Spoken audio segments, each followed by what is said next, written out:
नमस्कार. नमस्कार. आता फोंड्यामध्ये एवढा मोठा हा लीग झाला आहे, क्रिकेट लीग झाला आहे आणि तुम्ही उत्कृष्ट असं तुमचं प्रदर्शन पण दाखवलं आहे आणि एक एम्पायरशिप कशी असते ते पण दाखवली आहे. आणि या क्रिकेट टीम जी खेळली आहे इकडे आणि लीगबद्दल तुम्हाला काय सांगितलं आहे? ॲक्च्युली सर्वात पहिल्यांदा मी गोवेकरांचा खूप धन्यवाद मानेन. पहिल्यांदा मला महाराष्ट्रातनं गोव्यात संधी मिळाली आणि अंपायर प्लस डान्सिंग अंपायर म्हणून भाटीकर सरांनी जी संधी दिली त्याबद्दल सर्वप्रथम मी केतन भाटीकर सरांचे आभार मानतो.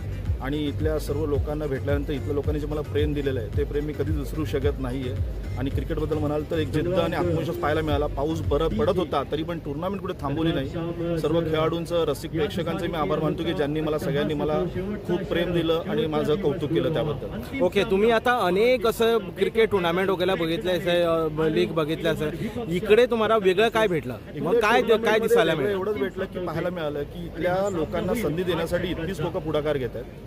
आणि केतन भाटीकर सरांचं खूप कौतुक असं वाटतं की त्यांचं नेतृत्व इतकं जबरदस्त आहे की प्रत्येक जण त्याच्या शब्दावरती तुटून पडतोय.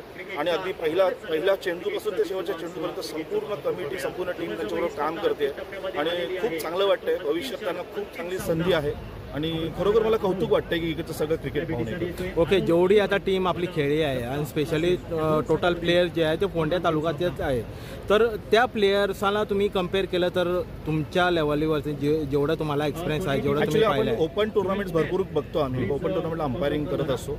इथल्या प्लेयर्सना जर बाहेर जायची संधी मिळाली, इथल्या लोकांनी जर स्पॉन्सर्सनी बाहेर पाठवलं तर नक्कीच चांगले खेळाडू इथले घडू शकतात, एवढं मात्र निश्चित आहे. थँक्यू.